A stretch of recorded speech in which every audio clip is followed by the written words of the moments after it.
बता दें कि बिहार में एक बार फिर से 29 जून को सियासी संडे होने जा रहा है। चिराग पासवान गरजेंगे राजगीर में, तो वहीं उपेंद्र कुशवाहा गया जी में अपना वर्चस्व दिखाएंगे। नमस्कार, मैं हूं संजीव और आप देख रहे हैं आप तक न्यूज। अगर आप हमारे चैनल पर नए हैं तो चैनल को जरूर सब्सक्राइब कर लें। बता दें कि बिहार विधानसभा चुनाव 2025 के मद्देनजर एनडीए के घटक दलों के नेता रैलियों पर अपने सहयोगियों की चिंता बढ़ा रहे हैं। जून महीने में एक बार फिर से सियासी संडे होने वाला है। 29 जून को केंद्रीय मंत्री और लोजपा रामविलास के मुखिया चिराग पासवान और राष्ट्रीय लोक मोर्चा के प्रमुख उपेंद्र कुशवाहा अलग अलग रैलियां करने वाले हैं। चिराग नालंदा जिले के राजगीर तो कुशवाहा गया जी में अपनी अपनी पार्टी की जनसभाओं को संबोधित करेंगे। पिछले रविवार यानी 8 जून को भी चिराग पासवान की आरा तो कुशवाहा की मुजफ्फरपुर में रैली हुई थी। एलजेपीआर के जमुई से सांसद अरुण भारती ने बुधवार को सोशल मीडिया पोस्ट के जरिए ऐलान किया कि उनकी पार्टी के अध्यक्ष चिराग पासवान रविवार यानी 29 जून को राजगीर में बहुजन भीम संकल्प समागम करेंगे। यह कार्यक्रम राजगीर हॉकी मैदान के निकट स्टेट गेस्ट हाउस में होगा। अरुण भारती चिराग पासवान के जीजा हैं। उन्होंने कहा कि बहुजन अब किसी की भी बी टीम नहीं बनेगा, अब की बार न झांसे में आएगा न झुकेगा। बहुजन भीम संकल्प समागम में चिराग पासवान वह हुंकार देंगे जो सियासत के नकली ठेकेदारों की चूल्हे हिला देंगी। वहीं उपेंद्र कुशवाहा भी इसी दिन गया जी के गांधी मैदान में संवैधानिक अधिकार परिसीमन सुधार महारैली को संबोधित करेंगे। यहां से वे समूचे मगध क्षेत्र को साधेंगे।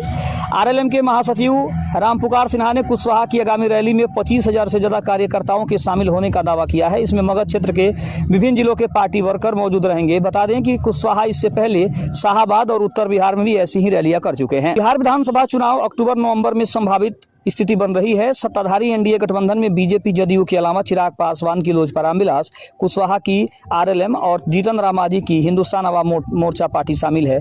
एनडीए में अभी सीट शेयरिंग का फॉर्मूला तय होना बाकी है। इससे पहले घटक दलों के नेता बीजेपी और जदयू को अपनी ताकत का प्रदर्शन कर रहे हैं।